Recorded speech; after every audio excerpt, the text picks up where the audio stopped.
Në garë kemi qenë ne, Kosova, si dhe Varshava. Dhe vendimi për ne është marrë në mbledhjen e kuvendit ose bordit të ICU, se cila është mbajtur në Monaco në fillim të janarit. Dhe prej asaj kohe ne vetëm e kemi vendimin për organizimin e kësaj ngjarje të madhe ndërkombëtare që po mohet, ku ne presim që të kemi pjesëmarrës diku rreth 400 deri në 500 shahis nga mbar Evropa.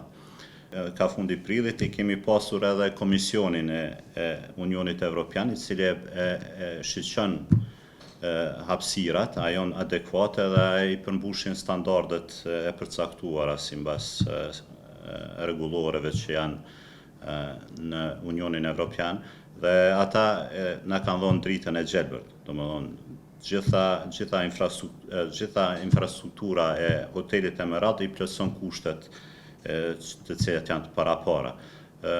Ne po parashohim që nëse numri i shahisëve do të rritet, atëherë neve do të na nevojitet edhe një sallë ekstra brenda hotelit, në mënyrë që t'i akomodojmë të gjithë shahisët. Përndryshe, për këtë ngjarje sportive, ne vetëm se në fund janarit e kemi nënshkruar memorandumin me Departamentin e Sportit, ose me Ministrinë për Kulturën e Sport, e cila do ta përkrahë këtë ngjarje në vlerë për 150.000 eurove. Ne mendojmë që kjo do ta mbulojë diku 90% të organizimit, po shpresojmë që diku edhe rreth 50.000 euro t'i sigurojmë nga ana edhe sponsorëve që do t'jenë në këtë garë. Përndryshe, synimi jon është që ta sjellim për herë të parë në Kosovë kampionin botnor Magnus Carlsen, i cili asnjëherë nuk merr pjesë në kampionatet evropiane, për arsye se ai merr pjesë vetëm në kampionatet botnore, ku është kampion i shumë fisht.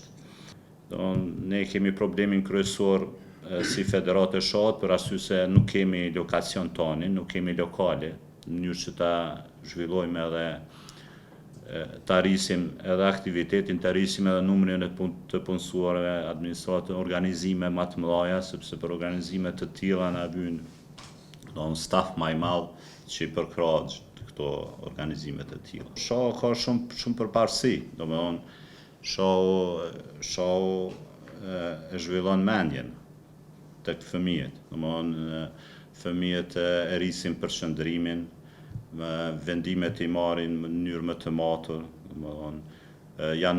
i ndihmon në mësim dhe domethënë në mësim, janë më të përqendruar.